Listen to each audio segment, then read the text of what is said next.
आप सभी का विकास टीटी क्लास 10 पर स्वागत है। आज हम लोग बच्चों करेंगे क्लास 9th के ऊपर ऑब्जेक्टिव क्वेश्चन और सब्जेक्ट मैथ। जी हाँ, मैथ का सब्जेक्ट है हम लोग का और उसके ऊपर हम लोग ऑब्जेक्टिव क्वेश्चन करेंगे। मैं बता दूं कि पिछले कई दिनों से मैं ये प्रयास कर रहा था कि आप लोग के लिए भी कुछ ना कुछ वीडियो डाला जाए, लेकिन कोई बात नहीं, आज से ही शुरू, लेकिन शुरुआत होनी चाहिए, है कि नहीं। तो चलिए हम लोग शुरुआत करते हैं पहला ही चैप्टर, है ना, जिसका नाम है ना, ऐसे इसको वास्तविक संख्या लोग कहते हैं, है ना, और वास्तविक संख्या को अंग्रेजी में रियल नंबर भी कहते हैं। ठीक है, तो रियल नंबर से संबंधित, है ना, क्लास 9th में हाँ जितने भी ऑब्जेक्टिव क्वेश्चन बन पा रहे हैं मैं प्रयास करूंगा कि आपको वीडियो के माध्यम से आपको दे दिया जाए। ठीक है दोस्तों, तो आइए वास्तविक संख्या के ऊपर जितने भी हम लोग एक्सरसाइज किए हैं, जितने भी अभ्यास किया है हमने, उस अभ्यास के ऊपर जितना भी हो सके सवाल, जितना भी सवाल हो सके हम कोशिश करेंगे कि, है ना, क्वेश्चन को कंप्लीट करवाया जाए। तो आइए आज शुरुआत करते हैं और शुरुआत के, है ना, करने से पहले मेरा आपसे एक वादा है। सर बोलिए ना सर, अरे बोल रहे भाई, बोल रहे हैं। मेरा एक वादा क्या है ना कि आप पेपर और पेन निकाल लीजिए, तभी मैं पढ़ाना शुरू करूंगा, वरना मैं नहीं पढ़ाऊंगा। अच्छा नहीं, सब पढ़ाते हैं। ठीक है, तो जल्दी से आप शुरुआत करिए और पेपर पेन निकाल लीजिए, जल्दी से क्वेश्चन लिखिए। सवाल है, पहला सवाल है कि 1/4 और, है ना, 3/4 के बीच, है ना, के बीच एक परिमेय संख्या, है ना, एक परिमेय संख्या क्या होगी। ऑप्शन ए में दिया हुआ है भाई, ऑप्शन ए में है ना, ऑप्शन ए में है 7/26, बी में है 60/24, सी में है 7/22 और डी में है इनमें से कोई नहीं। चलिए सवाल ये है, तो दोस्तों जल्दी से आप लोग उतार लीजिए, है ना, और आप लोग का थोड़ा सा स्पीड कम होगा, लेकिन कोई बात नहीं, मैं आराम से ही बताऊंगा, टेंशन मत लीजिए। क्लास 9th के लिए ये सवाल है और आपका भी पहला ही, है ना, जो बस सब्जेक्ट मैथ का जो है आपका पहला टॉपिक वास्तविक संख्या है, जिस पे हम चर्चा करेंगे। और अभी जितने भी इसके ऊपर जितने भी ऑब्जेक्टिव क्वेश्चन, है ना, बन पाएंगे वो सारे ऑब्जेक्टिव क्वेश्चन को कंप्लीट करेंगे और कोशिश ही नहीं बल्कि, है ना, बेहतरीन ढंग से पढ़ेंगे, ताकि, है ना, 9th से 10th में जाने के बाद यदि वहां पे कोई क्वेश्चन इससे संबंधित क्वेश्चन आए तो बन जाना चाहिए। और ऐसे भी अगर आपने 9th और 10th को मजबूत कर लिया ना, तो फिर आपको कोई दिक्कत नहीं होगी। 9th और 10th को मजबूत करने का प्रयास कीजिए, ना कि लोग जो है ना ऊपर ऊपर चलते हैं, आप नीचे से एकदम बेस स्ट्रॉन्ग रखो, देखो फिर क्या होगा, कर लो दुनिया मुट्ठी में, है ना। चलो देखिए, तो चलिए मैं बताता हूँ, आपको बताता हूँ, ध्यान दीजिएगा। जो बच्चे, है ना, एक्सरसाइज पर फोकस नहीं कर पाए थे, अभी एक मौका है, ऑब्जेक्टिव के माध्यम से आप एक्सरसाइज को कंप्लीट कर सकते हैं। एक्सरसाइज तो कंप्लीट नहीं हो पाएगा, बट आप उससे थोड़ा लिंक ले सकते हैं, जिससे कि आपके इस क्वेश्चन को सॉल्व करने में मदद मिलेगा आपका। ठीक है, 1/4 ओके और 3/4, ठीक है ना। तो 1/4 और 3/4, चलिए पहले क्या करते हैं, है ना, आपको बताया था कि जब ऐसा क्वेश्चन आए तो आपको क्या करना है ना, ऐसे बनाना है, यानी भिन्न का जोड़, 4 का लघुत्तम 4, है ना, 1 जोड़ 3, तो 4/4, ठीक है ना। और जो आता है उसमें 1/2 से मल्टीप्लाई कर दीजिएगा, 1/2 से जब मल्टीप्लाई कीजिएगा, ठीक ना, ठीक है, ओके ओके ओके ओके, हाँ ठीक है, जब आप मल्टीप्लाई कीजिएगा, ठीक है, तो 4 एकम 4, 4 दूना 8 हो जाएगा। तो कहने का मतलब है ये है कि सवाल यही था कि 1/4 और 3/4 के बीच में एक परिमेय संख्या निकालना है। तो बताइए क्या आ रहा है, बताइए जो रिजल्ट आ रहा है उस रिजल्ट को आने के बाद 1/2 से मल्टीप्लाई करते हैं। आप लोग को समझ में आ रहा है, नहीं आ रहा है, ठीक है, आराम से समझिए, ठीक है, और अच्छा समझाते हैं, है ना। देखिए मायने ये नहीं रखता कि आप कितना सवाल कर रहे हो, ठीक है ना, बात समझिएगा बाबू। ओहो, आप ही से बात कर रहे हैं, आप कभी इधर देखोगे कभी इधर देखोगे, यहाँ सामने देखिए, सामने देखते रहिए, बस कहीं नहीं, सामने देखिए। सामने का मतलब ये हुआ, है ना, 1/4, है ना, और हमसे पूछ रहा है 3/4, 3/4 के बीच में एक परिमेय संख्या निकालना है। कुछ नहीं, आइडिया क्या है, 1/4 बीच में भी इनका जोड़ है ना, नीचे फिर बाद में 3/4, 4 का लघुत्तम कितना होगा 4 होगा। 4 में 4 से भागा 1 नहीं सर, थोड़ा सा और विस्तार से बताइए ना, क्या दिक्कत है, विस्तार से बताते हैं। आप जो लघुत्तम निकालते हो, लघुत्तम ऐसे निकालते हो, तो 4 का लघुत्तम जब निकालोगे तो 1 आएगा। 4 एकम 4, 4 एकम 4, तो बताइए 4 हो गया। मैं बता दूं पहले ही कि ये क्लास 9th का है ना ऑब्जेक्टिव क्लास का वीडियो है, ऑब्जेक्टिव क्लास है ना, ऑब्जेक्टिव क्लास का वीडियो है, ताकि हम बेहतरीन, मेरा देखिए मैं कोशिश कर रहा हूं कि आपको अधिक से अधिक जो है बेहतरीन से बेहतरीन जो है ना हर सवाल को डिस्कस किया जाए। ताकि देखो बात ये है ना कि अगर हम सवाल को समझ लेंगे ना तो इसके ऊपर आने वाले 10 सवाल बनेंगे, मैंने ये रखता है। अगर आप क्या करोगे ना इसमें रटोगे, अच्छा पहला का बी, अरे भैया ठीक है भाई, अगर पहला का बी है, पहला का सी है, आप रट लोगे, वहां कुछ और अंक दे देगा तो आप तो रट क्या होगा बी बी बी बी। अब बताइए जब यहाँ बी काम नहीं करेगा तो क्या होगा, सी सी सी हो जाएगा, सी सी आ जाएगा, ओह सी सी सी, ओ सी सी, गलत हो गया और नो भाई, गलत हो गया तो हो गया, कब होगा जब आप ध्यान नहीं दोगे। चलो 4 जगह इसमें 4 हो जाएगा, भागा देंगे भाई, 4 में 4 से तो 1 आएगा, देखो 4 में 4 से भागा देंगे तो 1 आएगा। और बताओ 1 मुंह पर आता तो गुना होता है, प्लस 4 में 4 से भागा, 4 में 4 से भागा 1, 1 में 3 से गुना तो 3, बताओ 3 है कितना होगा 4, 4/4 जो आता है, जो रिजल्ट फाइनल जब आ जाता है बाबू, तो उसके बाद आपको याद होगा कि 1/2 से मल्टीप्लाई करते हैं, ठीक है। जब 1/2 से मल्टीप्लाई करते हैं तो 4 एकम 4 और 4 दूना 8, 4/8 कहीं है नहीं है ना। कुछ बच्चे तो समझ जाते हैं, अच्छा लगता है कि कहीं लोचा है ना, कहीं ना कहीं लोचा है, कहीं ना कहीं लोचा है, लोचा है कि है ना, कि ना क्या है, इसको छोड़ दीजिए फिलहाल, तो ये ऑप्शन से कहीं नहीं ऑप्शन मिल रहा है, सही आंसर डी होगा, ठीक है, नन ऑफ दीज। चलिए दोस्तों आगे बढ़ते हैं।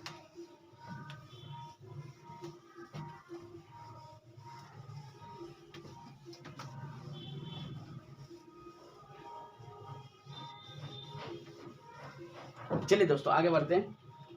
अगला सवाल है एकदम बहुत अच्छा है, 1/4 और 1/3 के बीच, 1/3 के बीच, 3 के बीच एक परमेय संख्या क्या होगी, एक संख्या क्या होगी, ठीक है ना। ऑप्शन ए में है 7/24, बी में है 7/26, सी में है 7/28 और डी में है इनमें से कोई नहीं। लीजिए मैंने कहा ना कि देखिए अगर सवाल आपको एक समझ में आ जाए तो बाकी सब सवाल आपको ऐसे ही समझ में आ जाएगा। दोस्तों आप ये मत रखो ना कि सवाल समझना है, ना कि बस पहला का बी दूसरा का सी रट लिए, भाई रटने से क्या हो जाएगा, बताओ क्या हो जाएगा, कुछ नहीं होगा दोस्तों, है ना। बस ध्यान देना, फोकस करना है। देखो सवाल ये बाबू 1/4 और 1/3 के बीच में परमेय संख्या निकालना है, समझ रहे बात है। आप उधर देखो, कहाँ देख रहे हो, यहाँ देखो ना, ठीक है। 1/4 और 1/3 के बीच में परमेय संख्या निकालना है, तो 1/4 और 1/3 के बीच में परमेय संख्या निकालना है ना, तो कैसे निकलेगा, 1/4 कर दीजिए दोस्तों, 1/3 कर दीजिए दोस्तों, 4 3 का लघुत्तम निकालो बाबू, 4 3 का लघुत्तम निकालोगे तो 4 3 12 हो जाएगा। सर नहीं समझ में आया, अच्छा ठीक है, नहीं आया तो फिर समझिए, फिर समझिए, देखिए फिर समझिए। देखिए कहने का मतलब क्या है कि ये इसके और इसके बीच में बाबू हमको परमेय संख्या निकालना है, ध्यान दीजिएगा, इसके और इसके बीच में हमको परमेय संख्या निकालना है।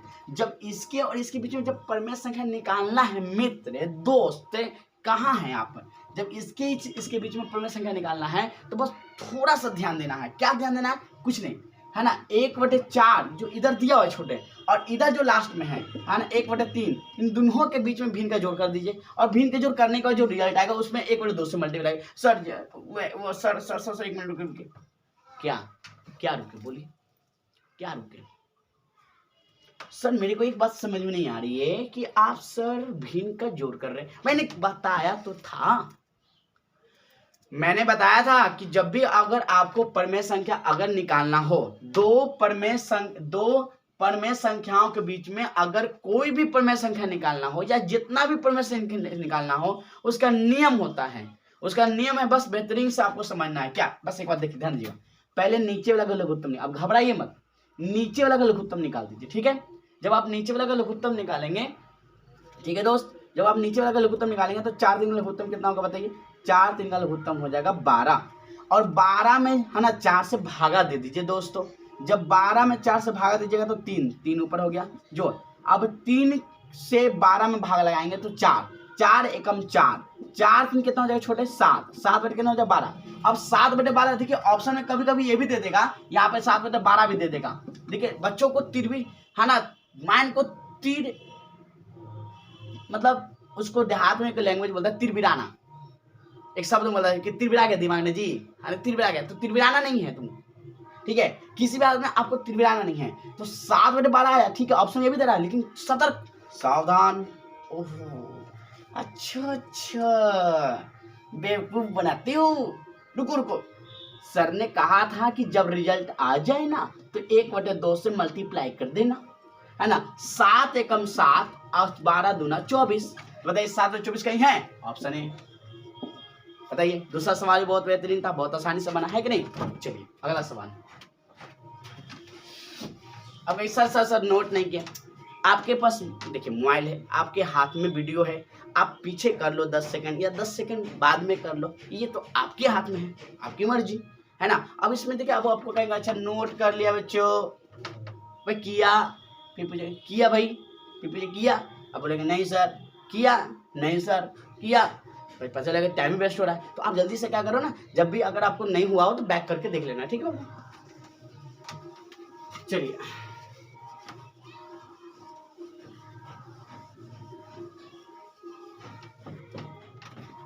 अगला सवाल, √9 क्या है।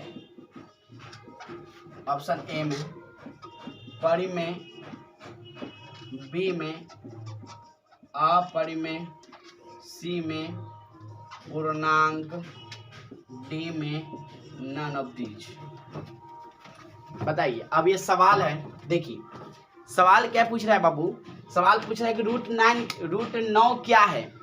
देखिए मुझे कहीं ना कहीं ऐसा लगता है, कि कुछ सवाल ऐसे हैं, अगर हमको लगता है कि कोई बच्चा अगर 9th क्लास में मन से पढ़ लेना, मैं आप ही से बात कर रहा हूँ, जी हाँ, अगर स्टूडेंट 9th क्लास में अगर बेहतरीन ढंग से अगर स्टडी करे ना, तो मुझे नहीं लगता कि उसे आगे आने वाले 10th क्लास में उसको कोई दिक्कत होगा। क्योंकि मुझे कहीं ना कहीं तकरीबन ये लगता है कि अब पूरा बेस है ना, कहीं ना कहीं 9th से उठाकर 10th में रखा हुआ है। बेस की बात कर रहा हूँ, है ना, क्वेश्चन की बात नहीं कर रहा हूँ। और क्वेश्चन भी हूबहू कोई क्वेश्चन तो ऐसा भी है एकदम सेम टू सेम है कि नहीं। तो आप 9th वाले बच्चे ध्यान दें, एक बार मन से पढ़ो, बस कल कुछ नहीं करना, बस पढ़ाई के समय मन से पढ़ाई करो, बाकी खेलना भी जरूरी, खेलो घूमो, है ना, पढ़ाई भी करो, ठीक है। तो बात यहाँ पे ये है कि √9 क्या है। तो √9 देखिए परिमेय है कि अपरिमेय है कि पूर्णांक है कि इनमें से कौन है। तो मैं बता देता हूँ, √9 जो है ना, 9 का वर्गमूल निकलता है। और आपको परिभाषा भी लिखवाए थे कि वास्तविक संख्या किसे कहते हैं, याद कीजिए, हमने कहा था, फिर मैंने कहा था कि वास्तविक संख्या को वास्तविक संख्या 2 वर्गों में बांटा गया, परिमेय और अपरिमेय। और परिमेय संख्या किसे कहते हैं, वैसी संख्या जो a/b के रूप में हो या जिसका वर्गमूल निकल सकता है ना, उसे परिमेय कहते हैं। तो बताइए 9 का वर्गमूल तो निकलता है 3, तो 3 क्या है आपका, परिमेय है। क्लियर हो गया। चलिए आगे देखिए, महत्व ये है ना, ये ऑब्जेक्टिव का महत्व, ये वीडियो क्यों आपके लिए महत्व रखता है। मैं सिर्फ टिक नहीं मरवा रहा हूँ, मैं सिर्फ आपको टिक आउट नहीं करवा रहा हूँ कि बस टिक लगा लो बउआ और रट लो। मैं आपको क्या बता रहा हूँ, मैं सीधा मैं सब कुछ डिस्कस भी कर रहा हूँ कि भाई क्यों हो रहा है। इसीलिए यह वीडियो है ना महत्वपूर्ण हो जा रहा है आपके पॉइंट ऑफ व्यू से, आपके एग्जाम के पॉइंट ऑफ व्यू से। ये ना कि बस ऐसे ही पहला के बीच, दूसरा के बीच, तीसरा के सी, ऐसा नहीं है, ठीक है ना। ओके चलिए अगला सवाल। अगला सवाल है दोस्तों,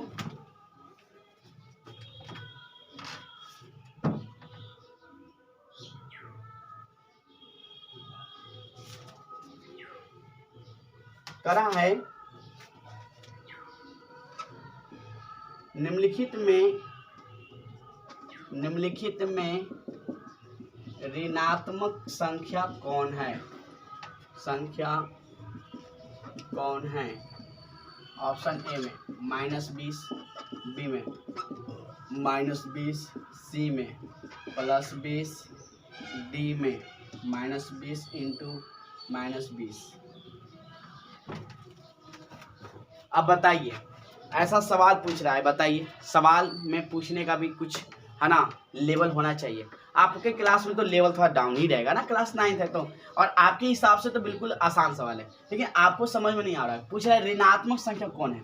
अब आप ध्यान दीजिएगा, ऋणात्मक मतलब होता है जिसके आगे नेगेटिव माने माइनस लगा रहे हैं, तो सर सब नेगेटिव, इसको छोड़कर सर सब नेगेटिव है, ये भी नेगेटिव, ये भी नेगेटिव, ये भी नेगेटिव, ये इसको छोड़कर सब सर ऑप्शन में तो 3 सही है सर, है ना। मारे तो कौन मारे सर, मारे तो कौन मारे सर। अरे मेरे प्यारे है ना मेरे प्यारे दोस्तों, है ना, ध्यान दीजिए। आपको मुझे बताना ये है ना कि ऋणात्मक संख्या पूछ रहे हैं यहाँ पे, ध्यान दो। ऋणात्मक संख्या यहाँ पे कौन है, इस बात को पता करने के लिए आप पहले एक बात पूछो, कैलकुलेशन तो आपको सॉल्व करना होगा। बताओ, ये माइनस इंटू माइनस है, तो आपको पता होना चाहिए कि माइनस और माइनस को जब मल्टीप्लाई करते तो वो क्या हो जाता है, प्लस हो जाता है। ओके, ये भी प्लस हो गया, है ना। और ये देखिए क्या हो जाएगा, माइनस गुने माइनस, माइनस माइनस क्या हो गया, प्लस, 2 दूनी 400। क्लियर है ना। ठीक है, अब बताइए सब प्लस है, अब कहोगे सर ये भी प्लस में, ये भी प्लस में, ये भी प्लस में, ये सर नेगेटिव में है सर, ये नेगेटिव में, यही आंसर होगा। अभी तो आप बोल रहे थे कि सर ये भी नेगेटिव, ये भी नेगेटिव, ये भी नेगेटिव, आंसर कौन आएगा? सब पॉजिटिव है, 3 पॉजिटिव है, सिर्फ एक को छोड़कर, एक सिर्फ क्या है आपका नेगेटिव है। समझ गए दोस्तों, है। तो इस तरह से बहुत सारे सवाल हैं जो अभी बहुत सारे सवाल हम लोग करेंगे और बनाएंगे। आज सिर्फ शुरुआत था, तो मैंने सोचा क्यों ना शुरुआत कर दिया जाए। और हमारे बच्चे कई दिनों से इंतजार कर रहे हैं कि ऑब्जेक्टिव का वीडियो आएगा, अब आएगा। तो बस अब इंतजार खत्म हो गई, अब वीडियो आपके सामने है। स्टडी कीजिए और कंटिन्यू पढ़ने का प्रयास कीजिए और बेहतरीन अपनी तैयारी कीजिए। चलिए दोस्तों, कल मिलते हैं, कल का मतलब अगले वीडियो मिलते हैं। तब तक अपना ख्याल रखिए, है ना। आपका दिन अच्छा हो, अगले एग्जाम की तैयारी आप बेहतरीन ढंग से कीजिए। तब तक अपना ख्याल रखिए, मुझे भी इजाज़त दीजिए। जय हिंद।